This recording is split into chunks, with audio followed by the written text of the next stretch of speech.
Eux, ils marchent par la foi et non par la vue. Mais moi, je vous conseille vivement de marcher par la connaissance scientifique et historique, notamment celle de nos ancêtres kémites, par les cinq sens et par l'intelligence. À vous, à Pierre.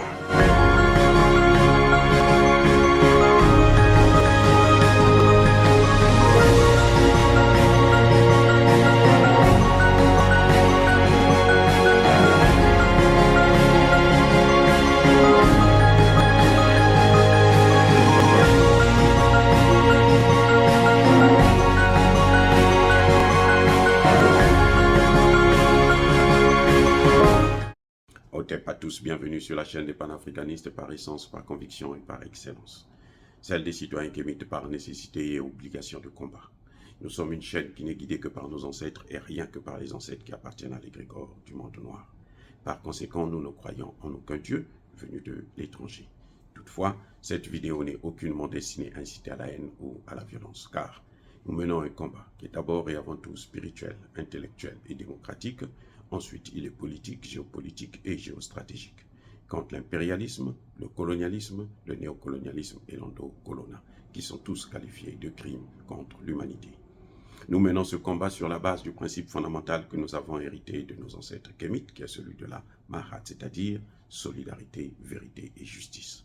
Vous êtes donc en droit de connaître la vérité et nous avons l'obligation de vous dire la vérité, rien que la vérité, afin que justice soit rendue au continent africain. Et ça, c'est notre modeste contribution dans cette noble lutte en faveur de la souveraineté, la dignité, la solidarité et l'unité africaine. C'est exactement ça que nous appelons le panafricanisme. Bien-aimés frères et sœurs, et aujourd'hui c'est la journée des mauvaises nouvelles.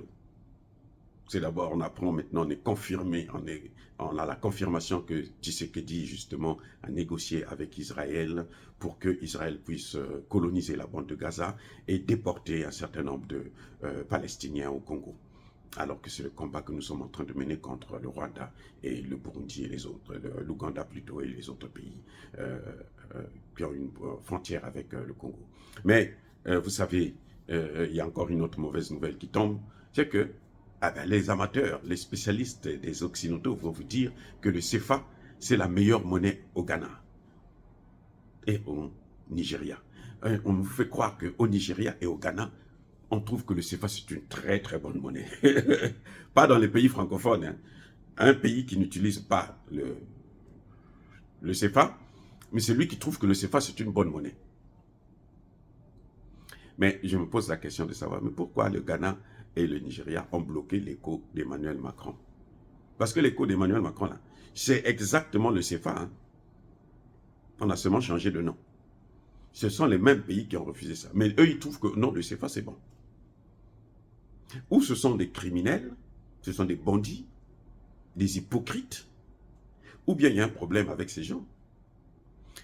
Attendez, quand le Nigeria commercialise avec nos pays, là, ils utilisent quoi comme monnaie? Ils utilisent quoi comme monnaie? Est-ce qu'ils utilisent le CFA? Non. Parce que le CFA, ce n'est pas une monnaie qu'on peut changer. Le CFA est changeable seulement à la Banque de France. Même aux États-Unis, vous ne pouvez pas utiliser le CFA. Vous pouvez avoir des milliards ici aux États-Unis en CFA.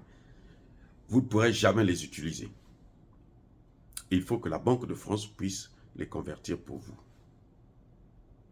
Donc le Nigeria, là, si elle commercialise, je ne parle pas des petits commerçants qui traversent la frontière. Non, le marché noir, ça c'est... Je parle de le commerce normal, officiel. On passe par les douanes, où on paye des impôts, ainsi de suite. Le Nigeria n'a jamais commercialisé en CFA. Parce que le CFA, c'est une monnaie virtuelle qui n'existe pas. C'est un papier qu'on utilise dans cette zone-là, mais ce n'est pas une monnaie en tant que telle. Parce que ce qu'on appelle monnaie, elle doit être interchangeable. Vous devrez être capable de commercialiser avec cette monnaie. Maintenant, je vais vous dire pourquoi ils ont sorti cette idée que le Ghana et le Nigeria adorent le CFA. Ils trouvent que c'est une monnaie stable.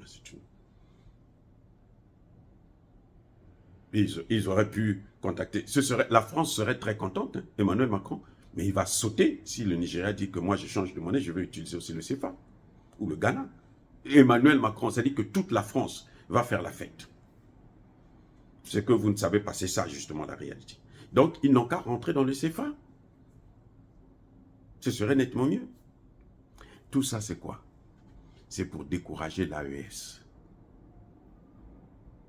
Le seul objectif de cette propagande mensongère, c'est pour décourager l'AES. Alors, pourquoi je vous dis ça? Je vous dis ça parce que, souvenez-vous de ce que notre père, Sékou Touré, avait dit. Quand vous voyez que les Occidentaux, là, ils n'aiment pas quelqu'un, c'est que cette personne-là est bonne pour vous. Quand ils aiment quelqu'un, ils aiment quelqu'un, c'est que cette personne-là n'est pas bonne pour vous. C'est qu'ils savent, ils sont conscients que cette personne va venir vous détruire. Ça veut dire quoi? S'ils aiment une chose, là, c'est que cette chose-là n'est pas bonne pour nous. Ils aiment le CFA tellement que eux-mêmes, les Français, n'utilisent pas ça. Même avant de rentrer dans l'euro, les Français n'utilisaient pas le franc CFA. Hein. Je ne sais pas si vous savez ça. Avant que nous ne rentrions, que eux, ils ne rentrent dans l'euro et qu'ils nous entraînent dans cette merde, ils n'utilisaient pas, ils utilisaient le franc français, pas le franc CFA. Donc, ils sont en train de tout faire pour empêcher l'AES de franchir le pas. Parce qu'ils savent que si l'AES franchit le pas, c'est tous les pays du franc CFA là qui vont s'écrouler. Ils vont tous suivre, un moment ou un autre. Ça veut dire que les pays du Sahel, le Mali, le Burkina et le Niger, sont sur la bonne voie. Voilà ce qui montre que vous, président Assimi Goïta, Tiani et Traoré, vous êtes sur la bonne voie. Voilà la preuve. Si vous n'étiez pas sur la bonne voie, ils allaient critiquer. Vous avez vu comment ils ont soutenu l'Algérie dans la crise avec le Mali? Ils soutiennent l'Algérie. Hein. Pourquoi? Parce qu'ils savent que, eh ben, l'Algérie, si l'Algérie prend le contrôle du nord du Mali, c'est bien pour eux. Vous avez vu comment ils ont soutenu le Maroc? Parce qu'ils savent qu'on va aller se casser encore les dents là-bas aussi. Vous voyez? Donc, je pense que nos dirigeants devraient faire preuve maintenant de compréhension. Vous devrez comprendre maintenant ces mécanismes-là. Comment eux, ils fonctionnent. Parce que vous ne pouvez pas les combattre si vous ne les comprenez pas. Maintenant, nous vous donnons les secrets. Voilà. Ils sont en train de faire cette propagande-là. On vous dit au Niger, le CFA c'est apprécié. Au Ghana, le CFA est apprécié. Ce sont des pays anglophones. Ce sont des pays qui n'utilisent pas le CFA. Ce sont des pays qui ne commercialisent pas en CFA. Ce sont des pays qui ont refusé le CFA de Macron, ce qu'il a appelé ECO, et que nous appelons le Wakan. Et les pays là, c'est le Niger et le Ghana qui ont bloqué ça.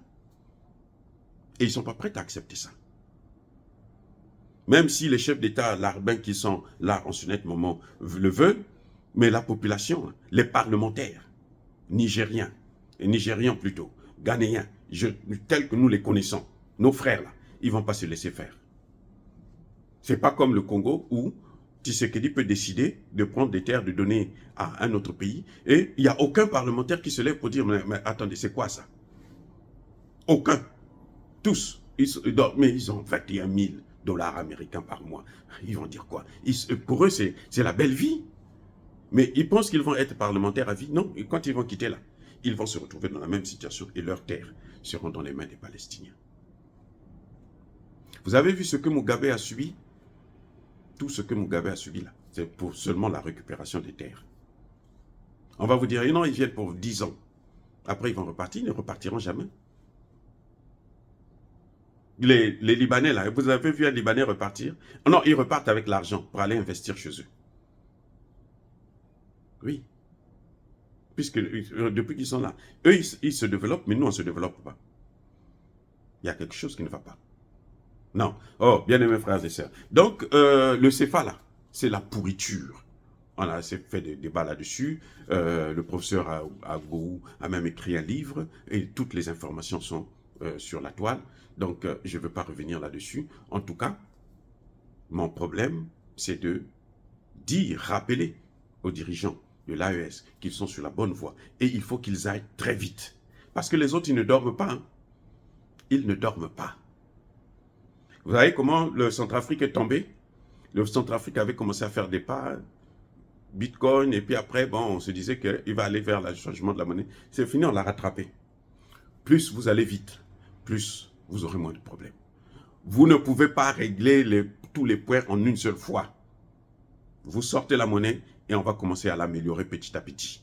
Ne vous dites pas que non, on va sortir une monnaie qui est finale, le dernier cri. Non, ça ne se fera jamais. Parce que tout est mouvement, tout est changement. Vous sortez une monnaie d'abord, ce qui est plus important. Vous déclarez que, bon, nous allons créer notre monnaie. Ça va être sur le marché dans 2 mois, dans 3 mois. Et puis maintenant, vous créez les conditions. Voilà comment ça se passe. N'attendez pas que tout soit fait et puis vous allez sortir. Non, non, ceci, non. Vous devrez apaiser maintenant ces populations-là qui attendent de vous une nouvelle monnaie, une souveraineté monétaire. Soyez bénis, abondamment bénis par le Dieu des Kémites et par nos ancêtres angélisés, mais que tous ceux qui persécutent le continent africain, le pillent et le déstabilisent, qu'ils soient noirs, blancs, chinois, arabes, indiens ou qui qu'ils soient punis, maudits, foudroyés, neutralisés, écrasés, effacés par le Dieu des Kémites et par nos ancêtres angélisés. Vive l'Afrique éternelle, j'ai dit et j'assume.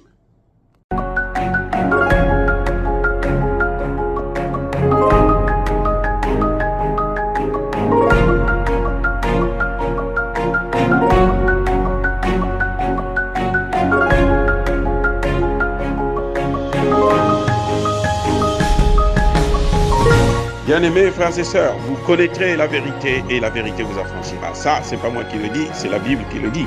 Mais moi, je vous dis mieux. Vous connaîtrez la vérité historique, notamment celle de vos ancêtres kémites, et vous aurez une vision globale de ce que c'est que la vraie souveraineté politique. J'ajoute, vous reviendrez à la spiritualité africaine ancestrale et vous comprendrez les enjeux de l'indépendance économique. Et pour terminer, vous accepterez votre identité culturelle kémite et vous obtiendrez 2 choses. La première, c'est la paix. La seconde, c'est le développement, à une condition. L'unité de toute l'Afrique noire, l'unité de tous les Noirs du monde entier.